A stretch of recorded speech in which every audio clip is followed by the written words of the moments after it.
ചേട്ടനുണ്ട്. ഹായ്. ഇന്നലെ വേദനിച്ചില്ലല്ലോ, പിന്നെന്താ? അതുകൊണ്ടാണ് ഞാൻ തന്നെ പറഞ്ഞില്ലേ വേറെ ആളാണെങ്കിൽ ബുദ്ധിമുട്ട് വരണ്ടെന്ന് എഴുതിയിട്ട്. ഇപ്പൊ വേദനിച്ചാ കൊച്ചു കുട്ടികൾ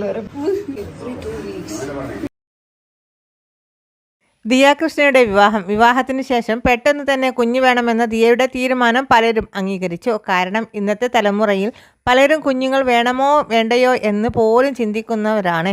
അക്കൂട്ടത്തിൽ വിവാഹം കഴിഞ്ഞ് ഉടനടി കുഞ്ഞു വേണമെന്ന ദിയയുടെ തീരുമാനം അത് ആ കുടുംബത്തെയും ഒന്ന് ഞെട്ടിച്ചു.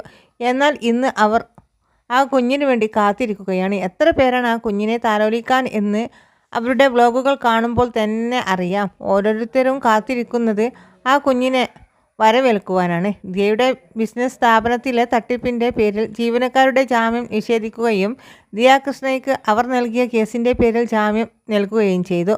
ഇതിന് പിന്നാലെ മാധ്യമങ്ങളെല്ലാം നടൻ കൃഷ്ണകുമാറിൻ്റെ പിന്നാലെ എത്തി. ദിയ എവിടെയെന്ന് ചോദിച്ചപ്പോൾ മകൾ ആശുപത്രിയിൽ അഡ്മിറ്റാണ് എന്ന് അദ്ദേഹം പറഞ്ഞു. അത് ദിയ ഇതാ ഇപ്പോൾ കൃഷ്ണകുമാർ ആശുപത്രിയിൽ അഡ്മിറ്റാണെന്ന് പറഞ്ഞു.